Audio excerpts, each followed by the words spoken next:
સુરેન્દ્રનગરના કોડમાં power grid કંપનીનો ખેડૂતોએ વિરોધ કર્યો છે। કંપનીનું કામ અટકાવનાર ખેડૂતોની ધરપકડ થઈ છે। મોટી સંખ્યામાં પોલીસનો બંદોબસ્ત કરવામાં આવ્યો છે। ત્યાં ખેડૂતોને પોલીસ સ્ટેશને લઈ જવાયા છે। આ અગાઉ પણ ખેડૂતોએ કોડ ગામમાં પાવર ગ્રીડ કંપની વિરુદ્ધ વિરોધ દર્શાવ્યો હતો। તો આપ જુઓ, સુરેન્દ્રનગરના કોડમાં પાવર ગ્રીડ કંપનીનો વિરોધ, ખેડૂતોને પોલીસ સ્ટેશન ખાતે લઈ જવામાં આવ્યા છે અને પોલીસનો ચુસ્ત બંદોબસ્ત ત્યાં ગોઠવી દેવામાં આવ્યો છે।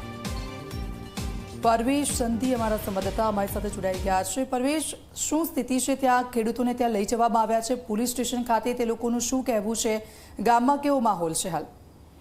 જી, સુરેન્દ્રનગર જિલ્લામાં થોડા સમય પહેલા પણ જે પાવર ગ્રીડ નામની કંપની છે તેના વિરોધમાં ખેડૂતોએ પ્રદર્શન કર્યું હતું।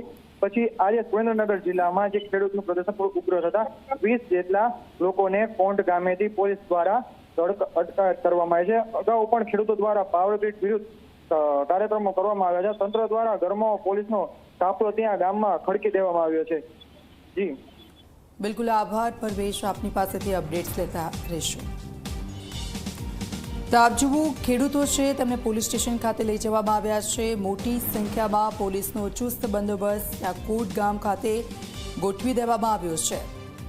પાવર ગ્રીડ કંપનીનો વિરોધ ખેડૂતો કરી રહ્યા હતા અને તેને લઈને ખેડૂતોનો સખત વિરોધ હતો।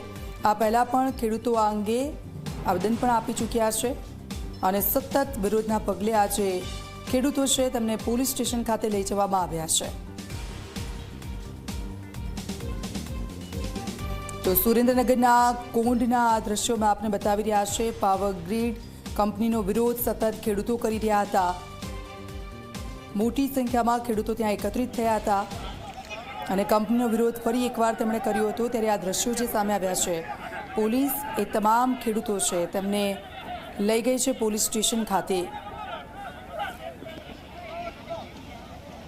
અને આ જે કોંડ ગામ છે ત્યાં હાલ તો પોલીસનો ચુસ્ત બંદોબસ્ત ગોઠવી દેવામાં આવ્યો છે। આ બંને દ્રશ્યો સતત વિરોધ પાવર ગ્રીડ કંપનીને લઈને ખેડૂતોનો।